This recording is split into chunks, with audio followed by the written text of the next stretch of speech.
Hi friends, നമസ്കാരം. ഇന്ന് നമുക്കൊരു ആംപ്ലിഫയർ ബോർഡാണ് കിട്ടിയിരിക്കുന്നത്. അപ്പോൾ അതിൻ്റെ ഒരു അൺബോക്സ് വീഡിയോ ചെയ്യാമെന്ന് വിചാരിച്ച് വന്നതാണ്. അപ്പോൾ ഇത് ഓൺലൈൻ വഴി, അതായത് നമ്മൾ ആമസോൺ വഴിയാണ് ഇത് ഓർഡർ ചെയ്തത്. ഇത് ഒരു 100 വാട്ട്സ് 2.1 ഹോം തിയേറ്ററിലേക്കുള്ള ഒരു ആംപ്ലിഫയർ ബോർഡാണ്. സിമ്പിളായിട്ട് നമുക്കിത് അസംബിൾ ചെയ്ത് നമുക്ക് എടുക്കാനായിട്ട് പറ്റും. അപ്പോൾ ഇതിൻ്റെ അസംബ്ലിങ് വീഡിയോ ഞാൻ അടുത്ത ഒരു വീഡിയോയിൽ നിങ്ങൾക്ക് വേണ്ടി ഞാനത് പോസ്റ്റ് ചെയ്യാം. അപ്പോൾ ഇതിൻ്റെ ആ ഒരു ഓപ്പണിങ്, അൺബോക്സിങ്, അതിൻ്റെ കാര്യങ്ങൾ ഞാനങ്ങ് പരിചയപ്പെടുത്തി തരാം. ഓക്കെ ഫ്രണ്ട്സ്, അപ്പോൾ നമുക്കിതൊന്ന് ഓപ്പൺ ചെയ്ത് നോക്കാം കേട്ടോ.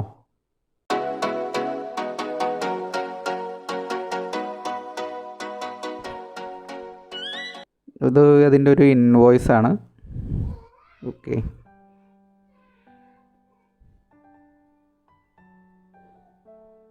അപ്പോൾ ഇതിൻ്റെ റിമോട്ട്, അതുപോലെ അതിൻ്റെ ഒരു മൊഡ്യൂള്, അങ്ങനെ വയർ കിറ്റൊക്കെയാണ്. ഇതാണ് നമ്മുടെ ആ ഒരു ബോർഡ്, സർക്യൂട്ട് ബോർഡ് ഇതാണ്. അത്ര വലിയ ബോർഡൊന്നുമല്ല, അതൊരു സാധാരണ ഒരു ചെറിയൊരു ബോർഡാണിത്.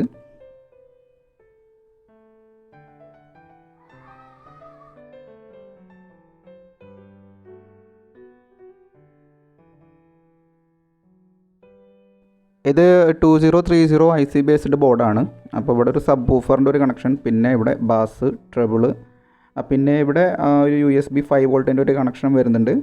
പിന്നെ അതിൻ്റെ തൊട്ടടുത്തായിട്ട് സ്പീക്കറിലേക്കുള്ള ലെഫ്റ്റ് ആൻഡ് റൈറ്റ്, പിന്നെ വോളിയം ഔട്ട്പുട്ട് കണക്ഷൻ, പിന്നെ ഒരു മെയിനായിട്ട് ഒരു ട്രാൻസ്ഫോമറിൻ്റെ 12 3 ആംപിയറോ 2 ആംപിയറോ നമുക്ക് ഉപയോഗിക്കാം. അതിനുള്ളൊരു കണക്ഷൻ കൂടിയാണ് ഇതിലേക്ക് വരുന്നത്. സോക്കറ്റുകളും വയറുകളും എല്ലാത്തിനും അവർ പ്രൊവൈഡ് ചെയ്തിട്ടുണ്ട്. അതുകൊണ്ട് ഒരു കൺഫ്യൂഷൻ കൂടെ നമുക്ക് കറക്റ്റായിട്ട് നമുക്കത് ചെയ്തെടുക്കാവുന്ന കാര്യമുള്ളൂ, സിമ്പിളാണ്. അപ്പോൾ ഇതാണ് അതിൻ്റെ മൊഡ്യൂള്, ഓഡിയോ കാർഡ്. അപ്പോൾ ഇതിൽ നമുക്ക് ബ്ലൂടൂത്തിൻ്റെ കണക്ഷൻ, അതുപോലെ USB കണക്ഷൻ, അതുപോലെ മൈക്ക് വരുന്നുണ്ട്. അതിൻ്റെ പ്രത്യേകതയാണ്, സാധാരണ നമ്മൾ ഓഡിയോ കാർഡ് വാങ്ങിക്കുമ്പോൾ അതിനകത്ത് മൈക്ക് സെപ്പറേറ്റ് ഉണ്ടാവാൻ സാധ്യത കുറവ്. ഓക്സിൻ്റെ ബട്ടൺ മാത്രമേ ഉണ്ടാവാറുള്ളൂ, ഇത് മാത്രമേ ഉണ്ടാവാറുള്ളൂ, ഓപ്ഷൻ മാത്രം.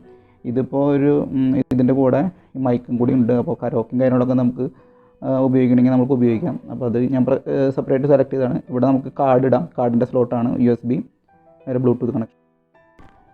പിന്നെ ഇതിൽ നമുക്ക് ഒരു 5 വോൾട്ടിൻ്റെ ഒരു ഇൻപുട്ട് വരുന്നുണ്ട്, ബോഡിയിൽ നിന്ന് വരുന്ന ഇൻപുട്ട് കണക്ഷനാണ്. അപ്പോൾ അതിൻ്റെ 5 വോൾട്ട് ഇവിടെ, അതിൻ്റെ ഗ്രൗണ്ടും കാര്യങ്ങളൊക്കെ ഇവിടെ പുറകിൽ എഴുതിയിട്ടുണ്ട്. അത് വെച്ച് നമുക്ക് ഐഡൻറ്റിഫൈ ചെയ്യാൻ പറ്റും. പിന്നെ നമുക്ക് വരുന്നത് ഒരു ഓഡിയോ സിഗ്നൽ വരുന്ന ഒരു പോയിൻ്റാണ്. അതാണ് നമ്മളുടെ ഔട്ട്പുട്ട്. ഇതിൽ നമ്മൾ ആംപ്ലിഫയറിലേക്ക് നമ്മൾ കണക്ഷൻ കൊടുക്കുന്നത്. അപ്പോൾ ഇതിൻ്റെ കണക്ഷനും കാര്യങ്ങളെല്ലാം നമുക്ക് വ്യക്തമായിട്ട് അതിനകത്ത് എഴുതിയിട്ടുണ്ട്. പിന്നെ നമുക്ക് വരുന്നത് മൈക്കിൻ്റെ കണക്ഷനാണ്. മൈക്കിൻ്റെ കണക്ഷൻ ഇവിടെ കൊടുത്തിട്ടുണ്ട്. മൈക്കും പിന്നെ ഗ്രൗണ്ടും അതിൻ്റെ എഴുതിയിട്ടുണ്ട്. അപ്പോൾ അതനുസരിച്ച് നമ്മൾ കണക്ഷൻ കൊടുത്താൽ മതി.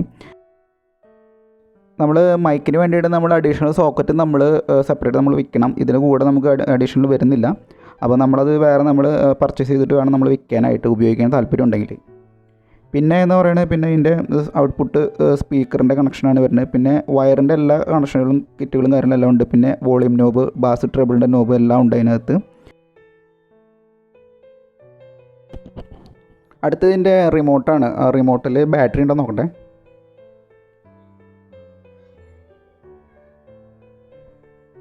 ഓക്കെ, അപ്പോൾ വിത്ത് ബാറ്ററിയാണ് വന്നിരിക്കുന്നത്. അപ്പോൾ ഇത്രയൊക്കെ ഉള്ളൂ ഫ്രണ്ട്സ് ഇതിനെപ്പറ്റി പറയാനുള്ളത്. കൂടുതൽ വിശേഷങ്ങൾ ഞാനിത് അസംബിൾ ചെയ്യുന്ന സമയത്ത് നമുക്ക് ഡിസ്കസ് ചെയ്യാം. അപ്പോൾ നിങ്ങൾക്ക് ആരെങ്കിലും ബോർഡ് മേടിക്കാൻ താല്പര്യമുണ്ടെങ്കിൽ ലിങ്ക് ഞാൻ ഡിസ്ക്രിപ്ഷൻ ബോക്സിൽ കൊടുക്കാം. ഓക്കെ, അപ്പോൾ അടുത്തൊരു വീഡിയോ ആയിട്ട് വരുന്നവരെ ബൈ, താങ്ക് യു.